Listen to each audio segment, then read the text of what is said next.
Six, a helping hand with your land.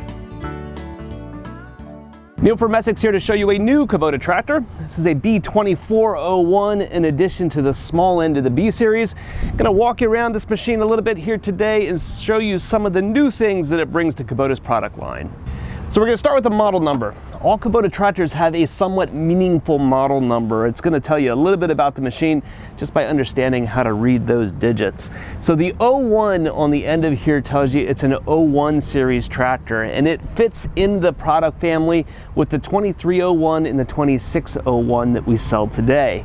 The first two digits are going to be the engine horsepower, in this case 24. Now you should understand some of the ways that Kubota has been rating engine horsepower has been changing. Portions of the industry are going to a more conservative way that horsepower is rated. This tractor is rated in that same way. So this machine actually shares the same engine as the larger B2601. So it is more in common with that machine than the smaller B2301. But there is one significant difference between this tractor and the other two that we've had in the product line in the past. And that difference is that this machine is a stick shift. Well, generally in most of Kubota's product line, everything in the B and BX series, you generally have had only hydrostatic options, unless you were buying like a narrow B series machine to run in Christmas tree farms and that kind of thing. There wasn't a traditionally sized chassis in a gear shift transmission. And that's because by and large, most of the market has abandoned gear drive transmissions. However, some of the less expensive imported brands have continued to offer them. And there's maybe a little bit of perception out there that certain tractor companies are more expensive than others. Some of that's because of equipment, because hydrostatic transmissions are fairly expensive to build. And in the case of this machine, offering this stick shift can trim $1,500 off the price of this machine. So that makes this a really attractively priced tractor.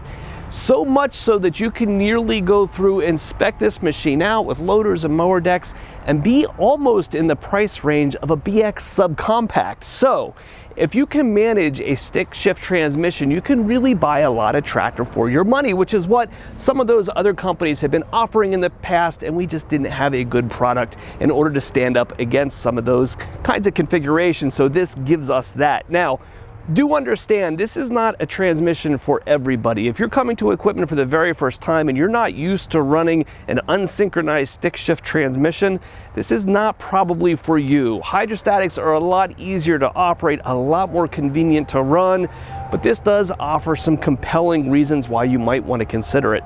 If you're looking for a tractor that you're just going to go out and kick into gear and go, say, mow a flat 5-acre field, there's no reason not to consider this. Or if you've run equipment in the past and you like that kind of get down and grunt feeling and lug the engine kind of feel that you can get from a stick shift that a hydrostatic just doesn't quite duplicate, might be worth considering. But do know what you're getting into. If you're new to tractors and equipment, really encourage you to drive this one before you hop on it and buy it without having operated.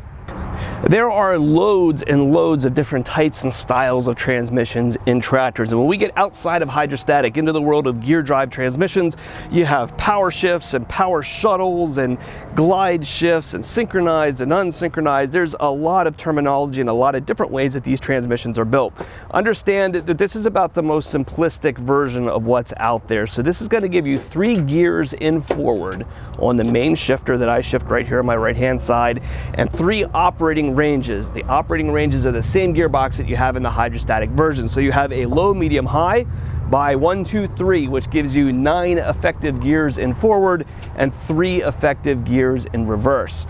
These gears are what's called unsynchronized gears. So when you move between them, there's not synchronizing gears in between in order to help this thing drop in easily when you're shifting the gears and allowing it to shift easily on the move. So when you're shifting these gears, you need to do one of 2 things to be able to shift them smoothly. Most people are going to opt for stopping the tractor, right? Roll the machine to a stop, push down the clutch, shift the gear, and then let the clutch back out again, now resuming at full speed again where you were. If you're really talented, you can try to do either speed matching or double clutching. One of the two is going to help this unsynchronized transmission to drop into gear while you're moving. Now, guys that have run this kind of equipment a lot can do those kinds of things. It's difficult for a novice to do, and even difficult for me to do at times. So understand the limitations of what this transmission offers in a tractor of this size. It is important to note that while this tractor is equipped with a basic transmission, it doesn't mean that this machine is basic all around.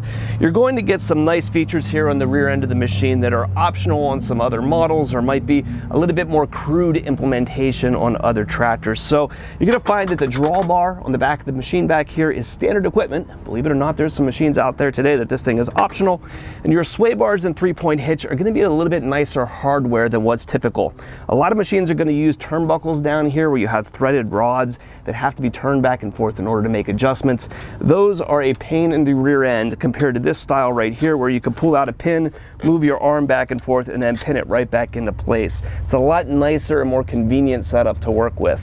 You'll notice the ball ends on the end of the 3-point here are not adjustable. We're seeing that on some other tractors now. You can get extendable link arms down on here. I generally see most of these machines go out with a 3-point quick hitch, a Lampride QH05, QH10, QH15, one of those on the back of the machine. So I wouldn't consider that such a big deal. If you're gonna be taking a lot of implements on and off, that quick hitch is worth the investment. This is a tractor that fits into an existing family. So I've already done a number of other videos on the B2301 and the B2601.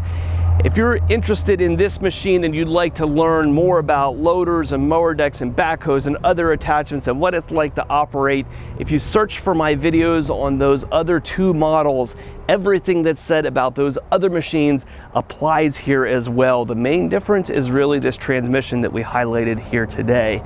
If you're shopping for a piece of equipment like this, or you have parts or service needs that we can help with, give us a call at Messick's. We're available at 800-222-3373 or online at messick's.com.